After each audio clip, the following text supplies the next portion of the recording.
Olá pessoal, para quem está chegando agora no canal, meu nome é Paulo Fernandes e eu sou o coordenador técnico da SF6 Serviços, uma empresa do Grupo Vegor que presta todos os serviços relacionados à manutenção e operação de equipamentos isolados a gás SF6. E aqui no canal a gente conversa sempre sobre as questões ligadas à utilização da SF6 no setor elétrico. Eu tinha prometido que voltaria, nós tivemos um vídeo anterior, feito há algum tempo atrás, que eu recomendo que todo mundo veja, que é um vídeo que fala sobre falhas em equipamentos isolados SF6. Eu recebi algumas sugestões aí, agradeço o pessoal que mandou por e-mail sobre o seguinte. Primeiro, que eu falei muito pouco sobre as falhas em disjuntores, né? E falei mais sobre falhas em subestações blindadas. E segundo, que ficou faltando a gente comentar um pouco sobre a manutenção preditiva, né?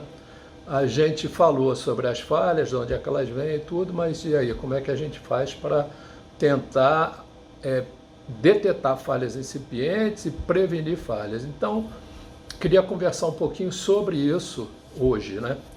Para isso, a gente precisa voltar um pouquinho ao que é o SF6.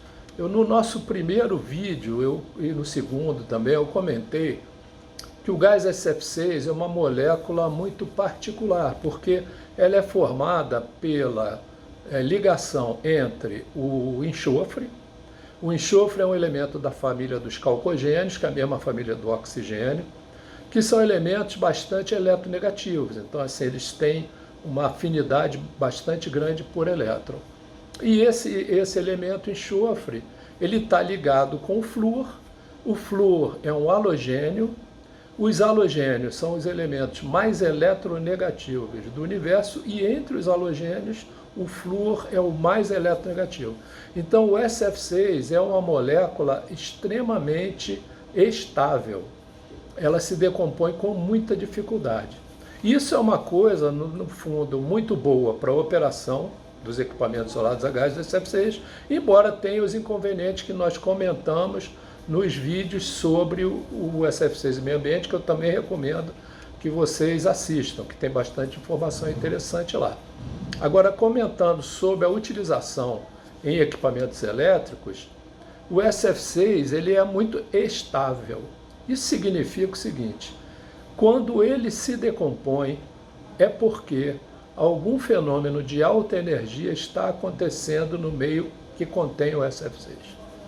Então, nós daí podemos concluir que, se, por exemplo, vamos falar de um barramento de subestação, por exemplo. Na barra, a gente tem a passagem da corrente pelo condutor. Esse condutor está dentro do invólucro cheio de SF6. E o que acontece ali é a passagem da corrente, algum aquecimento e a geração do campo magnético em torno do condutor. Esse campo magnético ele tem uma energia que não é suficiente para decompor o SF6. Então, em princípio, o SF6 ficaria indefinidamente em boas condições dentro desse barramento. Isso significa o seguinte: nós iríamos analisar o gás SF6 e poderíamos encontrar contaminação por ar, contaminação por umidade e produto de decomposição nenhum, porque não está havendo nenhum fenômeno com energia suficiente para decompor SF6. Se a gente encontra produtos de decomposição, isso indica que algum fenômeno de energia elevada está acontecendo. Tá bom, pessoal? Não devia acontecer. Se está acontecendo é porque a gente tem algum problema. Como eu falei no vídeo anterior, que a gente conversou sobre falhas em subestações, a maior parte das falhas das subestações é provocada pela deposição de impurezas sólidas, ou umidade, ou mais geralmente as duas coisas impregnando a superfície do isolador.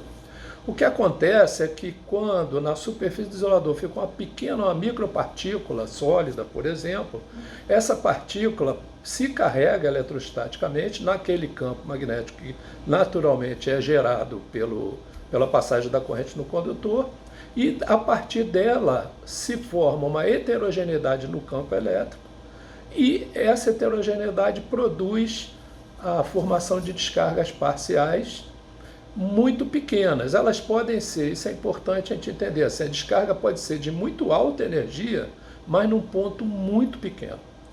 Essa energia é suficiente para decompor o SF6. Eu vou mostrar aqui para vocês essa reação de decomposição, uma reação genérica, né?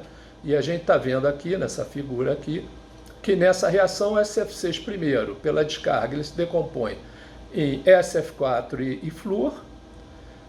Esses dois produtos de decomposição vão reagir com a umidade presente, com o oxigênio presente, ou com os metais presentes, eventualmente, ou até com os materiais do polímero que forma o isolador, e vão dar outros produtos de decomposição que estão aí na figura para a gente ver. Quando a gente vê a formação desses produtos, é porque está ocorrendo alguma descarga parcial. Agora, isso é uma informação muito útil para a gente usar na manutenção preditiva. O que é manutenção preditiva? Manutenção preditiva é uma técnica que permite a gente verificar que está ocorrendo uma falha, porém tão pequena que não vai causar falha do equipamento, ou seja, o equipamento não vai desligar, não vai sofrer nenhuma interrupção no funcionamento. O que sobra para nós? Como que a gente vai detectar essa pequena descarga parcial que está lá? Isso é uma coisa que há muitos anos se discute no setor elétrico, tem sido trabalhado há muito tempo. Por quê? Os métodos elétricos de detecção de descarga parcial, todos eles têm um limite. Hoje em dia existem muitos métodos bastante eficientes, bastante interessantes, até me comprometo a num vídeo futuro relacionar esses métodos para todos, para a gente poder saber de quais as alternativas que a gente tem. Porém, todos eles têm um limite, abaixo do qual ele não consegue perceber a ocorrência da descarga parcial. Mas o gás está se decompondo.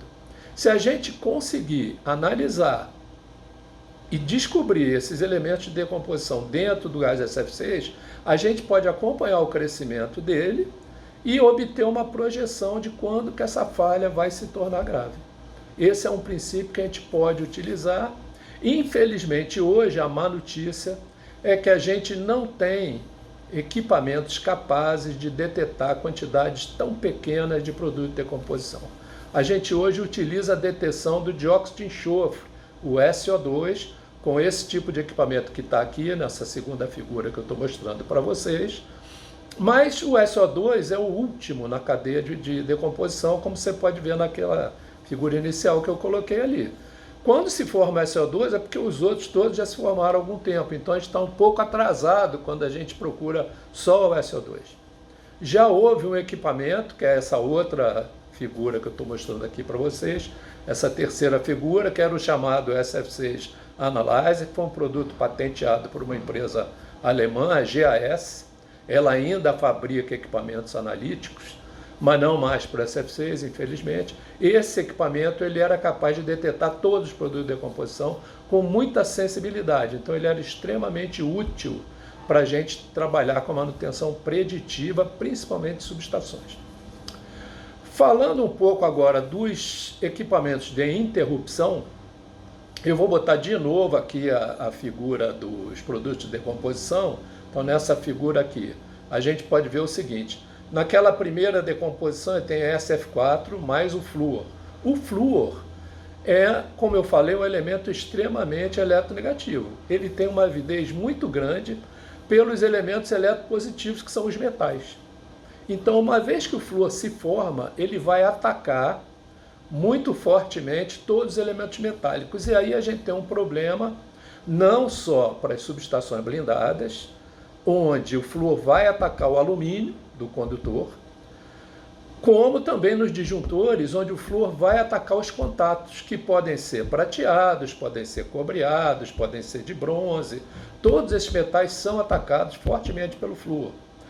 Forma aquele pó branco que todo mundo já viu quando o disjuntor é aberto, é um pozinho branco, são os fluoretos metálicos que estão lá dentro. Ele ataca o metal, forma o fluoreto e o fluoreto fica lá. A deposição desses fluoretos sobre o contato prejudica o contato, forma um mau contato, né, dentro do disjuntor, daí aquecimento. E isso é muito perigoso, porque quanto mais aquece, maior a temperatura, mais decomposição do gás SF6. A gente precisa lembrar que o SF6 está em estado gasoso sob pressão. Se essa reação gera muito calor, ela pode levar a uma expansão abrupta do gás e a explosão do disjuntor. Por isso as falhas em disjuntor, mesmo nas subestações também, são falhas muito graves, porque o gás sob pressão, quando ele explode, é uma falha grave, pode levar a prejuízo não só material, como prejuízo, ferimento nas pessoas, então é uma falha muito perigosa. Da mesma forma, nos disjuntores é muito importante a gente analisar o crescimento dos produtos de decomposição. No caso do disjuntor, o dióxido de enxofre é suficiente. Então basta a gente acompanhar o crescimento do dióxido de enxofre. As normas setam um limite de 12 partes por milhão de dióxido de enxofre no gás SF6. Esse limite ele é muito mais para garantir a funcionalidade, a baixa corrosividade do gás SF6. Agora, não basta a gente estar dentro do limite, é preciso a gente saber como que essa concentração do SO2 está crescendo para que a gente possa estabelecer um padrão de crescimento de um possível mau contato. Tá bom, pessoal? De uma forma geral, era isso que eu queria comentar com vocês. Eu prometo voltar a fazer um próximo vídeo, mais um, falando sobre as possibilidades que a gente tem para detectar a formação desse produto de decomposição. Vou falar um pouquinho mais sobre esse instrumento que já não está no mercado, mas que a gente pode ainda obter. E para a gente se aprofundar um pouquinho mais nesse assunto, tá bom? Muito obrigado para você que assistiu até agora o vídeo. Por favor, se você gostou, deixa aí o seu like, se inscreve no nosso canal e compartilha com quem você acha que pode estar interessado nesse assunto. Até a próxima vez, um grande abraço.